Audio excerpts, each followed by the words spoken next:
Em nosso estudo de hoje, a lição 3 do livro Roteiro, e tem por título O Santuário Sublime. Noutro tempo, as nações admiravam como maravilhas o Colosso de Rhodes, os jardins suspensos da Babilônia, o túmulo do mausoléu, e hoje não há quem fuja ao assombro diante das obras surpreendentes de engenharia moderna, quais sejam a Catedral de Milão, Torre Eiffel e os arranha-céus de Nova York. Raros estudiosos, no entanto, se recordam dos prodígios do corpo humano, realização paciente da sabedoria divina, dos milênios, templo da alma, em temporário aprendizado na Terra. Por mais se nos agigante a inteligência, até agora não conseguimos explicar em toda a sua harmoniosa complexidade o milagre do cérebro com o coeficiente de bilhões de células, o aparelho elétrico do sistema nervoso com os gânglios à maneira de interruptores e células sensíveis por receptores e circuito especializado, com os neurônios sensitivos, motores intermediários que ajudam a graduar as impressões necessárias ao progresso da mente encarnada, dando passagem à corrente nervosa com velocidade aproximada de 70 metros por segundo, a câmara ocular, onde as imagens viajam da retina para os recônditos do cérebro, em cuja intimidade se incorporam as telas da memória como patrimônio inalienável do espírito, o parque da audição, com seus complicados recursos para o registro dos sons e para a fixação deles nos recessos da alma, que seleciona ruídos e palavras, definindo-os e catalogando-os na situação e no conceito que lhes são próprios. O centro da fala, a sede milagrosa do gosto, as papilas da língua, com um potencial de corpúsculos gustativos que ultrapassa o número de 2000, as admiráveis revelações do esqueleto ósseo, as fibras musculares, o aparelho digestivo, o tubo intestinal, o motor do coração, a fábrica de sucos do fígado, o vaso de fermentos do pâncreas, o caprichoso sistema sanguíneo com suas milhares de vidas microscópicas e com as artérias vigorosas que suportam a pressão de várias atmosferas, o avançado laboratório dos pulmões, o precioso serviço de seleção dos rins, a epiderme com seus segredos dificilmente abordáveis, os órgãos veneráveis da atividade genésica e os fulcros elétricos e magnéticos dos gânglios, das glândulas do sistema endócrino. Com o corpo humano, vemos na Terra o mais sublime dos santuários e uma das supermaravilhas da obra divina. Da cabeça aos pés, sentimos a glória do Supremo Idealizador, que pouco a pouco, no curso incessante dos milênios, organizou para o espírito em crescimento o domicílio de carne em que a alma se manifesta. Maravilhosa cidade estruturada com vidas microscópicas quase imensuráveis. Por meio dela, a mente se desenvolve e se purifica, ensaiando-se nas lutas naturais e nos serviços regulares do mundo para altos encargos nos círculos superiores.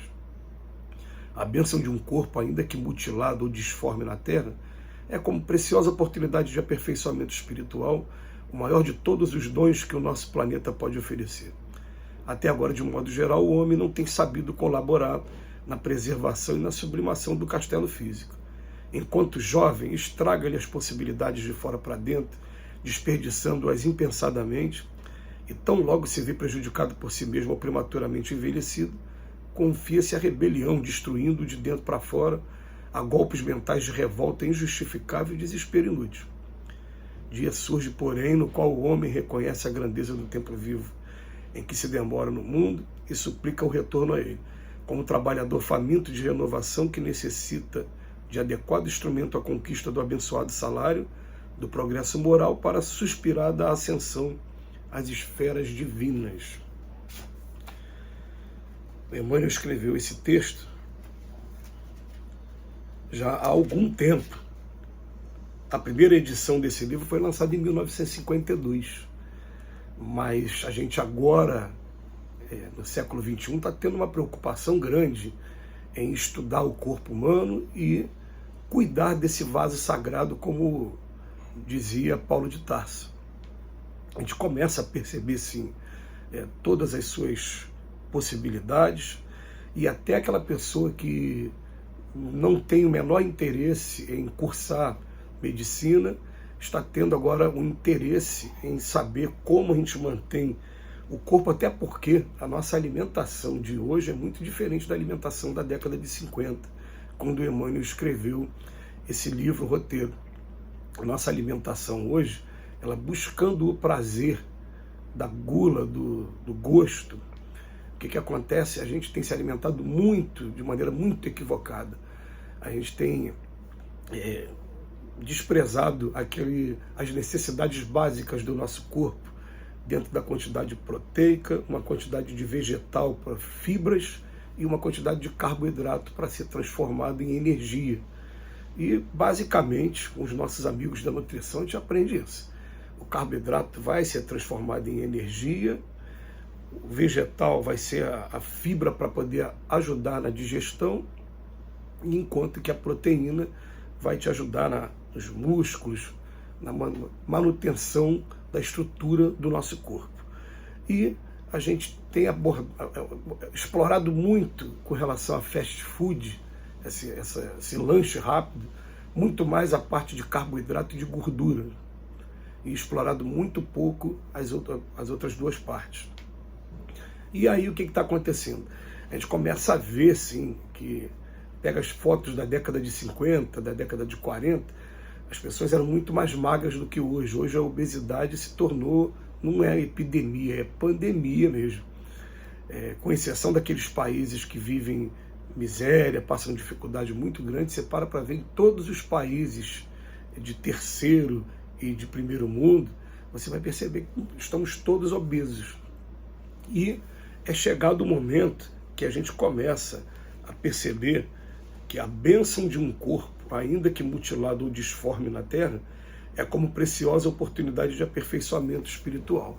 E eu não cuidando desse corpo aqui, eu, espírito, não consigo exercer ou qualquer trabalho, e também jogando fora a oportunidade que eu estou tendo de crescimento mesmo.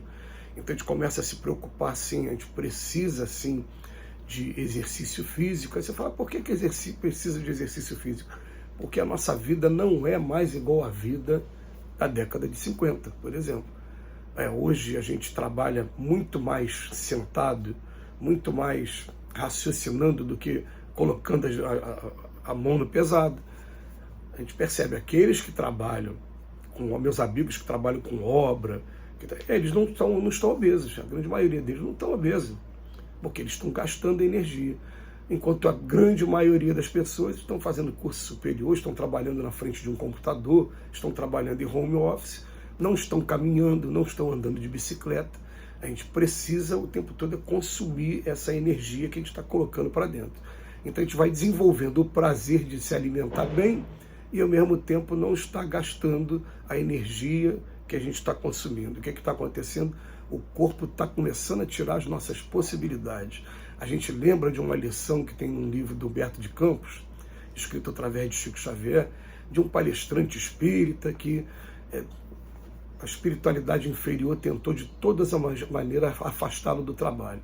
E ele tinha disciplina, ele tinha gosto pelo que fazia, mas descobriram que a melhor maneira seria através da gula, e ele começou a alimentar sempre a vontade de ir para rodízios. Hoje a gente tem rodízio de comida japonesa. Ele ia o tempo todo para esses banquetes e começou a viver a obesidade. Ele diz lá na lição, chegou uma hora que ele não conseguia nem sustentar 1 hora de palestra, porque o corpo já não aguentava mais, faltava ar para ele. E é também uma forma de obsessão, a gente já ouviu, inclusive, de alguns espíritos falando assim, agora pode deixar que ele vai se matar sozinho, já conseguimos o que queria, ele não aprendeu a se alimentar ainda, não está se controlando através da alimentação. Então é um alerta para todos nós, e ele diz para a gente que até agora, de modo geral, o homem não tem sabido colaborar na preservação e na sublimação do castelo físico, não. Porque enquanto a gente está jovem, a gente estraga o corpo todinho e depois fica rebelde, revoltado quando o corpo responde. Mas eu aprendi com um amigo meu, que não é espírita, que quando a gente chega aos 50, aos 60 anos, o corpo cobra da gente tudo que a gente fez com ele ao longo da vida. E realmente, a gente conseguiu orientar os nossos jovens para preservação melhor agora do corpo, ele não vai ter grandes problemas quando ele chegar à senilidade. E a gente vai entender o seguinte também, a gente vai entender que a gente não precisa ficar destruindo o nosso corpo com substâncias que não convêm mais. Que Jesus nos abençoe hoje e sempre.